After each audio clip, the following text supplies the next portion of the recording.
Welcome back. ఈరోజు vlog వచ్చేసి టమాటా పప్పు. ముందుగా కందిపప్పు తీసుకొని కడుక్కోవాలి. ఒక గ్లాస్ కందిపప్పును ఇందులో టమాటాలు యాడ్ చేసుకోవాలి. ఒక 6 కట్ చేసుకున్న పచ్చిమిర్చి గుప్పెడు. ఇందులో కొంచెం చింతపండు యాడ్ చేస్తున్నాను. 3 వెల్లుల్లి రబ్బలు దంచుకొని వేసుకోవాలి. ఇందులో 1 ఆనియన్ కట్ చేసుకొని ఇందులో యాడ్ చేసుకోవాలి. 1/2 స్పూన్ పసుపు, కొంచెం కొత్తిమీర కూడా ఇందులో వేసుకోవాలి, బాగుంటుంది స్మెల్ టేస్ట్. ఇప్పుడు వాటర్ యాడ్ చేసుకుంటున్నాను. టమాటాలు పచ్చిమిరపకాయలు మునిగేంత వరకు వేసుకుంటే చాలు. ఇప్పుడు కుక్కర్ పెట్టుకొని 5 విజిల్ రావాలి. మన పప్పు అయితే ఉడికిందండి. ఇప్పుడు ఇందులో 1 స్పూన్ కారం యాడ్ చేస్తున్నాను. ఇందాక పచ్చిమిర్చి ఎక్కువ యాడ్ చేస్తాను కాబట్టి 1 స్పూన్ చాలు. ఇందులో కల్లుప్పు యాడ్ చేసుకొని మెత్తగా ఎంచుకోవాలి. ఇప్పుడైతే నూనె వేసుకొని పోపుకి తాలింపు గింజలు వేసుకోవాలి. ఆనియన్స్ వేసుకోవాలి. 4 చిన్నులు రబ్బలు వేసుకోవాలి. ఇందులో మిర్చి యాడ్ చేసాను.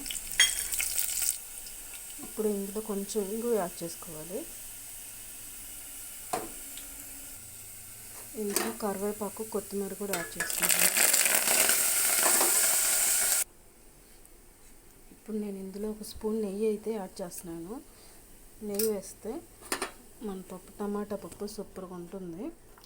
ఇప్పుడు ఒక మంట తగలనిచ్చాక ఇక ఆఫ్ చేస్తే మన టమాటా పప్పు రెడీ ఫ్రెండ్స్. మీకు వ్లాగ్ నచ్చినట్టయితే మా ఛానల్ని సబ్స్క్రైబ్ చేసుకొని లైక్ చేసి షేర్ చేసి సపోర్ట్ చేయండి. Thank you for watching. మన పప్పు అయితే తాలింపు వేసుకున్న తర్వాత ఇలా కొంచెం ఒక 5 నిమిషాలు ఉడికించుకోవాలి. అప్పుడే మన టమాటా పప్పు టేస్ట్ బాగుంటుంది. మనం వేసిన తాలింపు అంతా పప్పుకు పట్టి సూపర్గా ఉంటుంది. ఒకసారి ట్రై చేయండి friends. Thank you for watching. Please subscribe. Friend ఇలా వంకాయలు తీసుకొని నిలువుగా 4 దబ్బలుగా కోసి ఉంచుకోవాలి.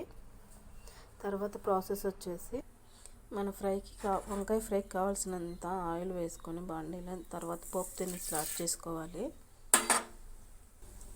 ఇలా పొడవుగా కట్ చేసుకున్న 4 పచ్చిమిర్చి యాడ్ చేసుకోవాలి. ఇప్పుడు ఆనియన్ యాడ్ చేసుకోవాలి. ఇప్పుడు కరివేపాకు యాడ్ చేసుకోవాలి.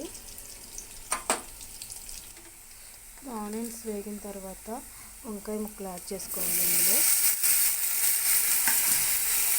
వంకాయ ముక్కలు వేసిన తర్వాత హై ఫ్లేమ్లో 5 నిమిషాలు మగ్గించుకుంటే చాలండి. ఇలా మధ్యలో ఒకసారి ఇప్పుడు మనం 1/2 స్పూన్ పసుపు యాడ్ చేసుకుంటున్నాను. 1 స్పూన్ సాల్ట్ యాడ్ చేస్తున్నాను. ఇంకొక 1/2 స్పూన్ యాడ్ చేస్తున్నాను.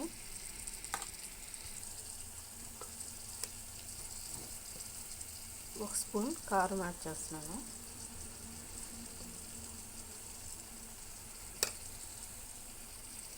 ఇప్పుడు వీటిని ఇలా కలుపుతూ మగ్గించుకోవాలి. ఇందులో నేను 1 స్పూన్ ఎండు మసాలా యాడ్ చేస్తున్నాను. ఇవన్నీ కలుపుకొని ఇంకొక 2 నిమిషాలు మనము వంకాయ ఫ్రైని మగ్గించుకోవాలి. లాస్ట్గా మనం కొత్తిమీర యాడ్ చేస్తున్నాను. మన వంకాయ ఫ్రై అయితే అయిపోయింది friends. Thank you for watching. మా ఛానల్ ఈ కూర నచ్చినట్టయితే ప్లీజ్ సబ్స్క్రైబ్ చేసుకుని లైక్ చేసి షేర్ చేసి సపోర్ట్ చేయండి. Thank you.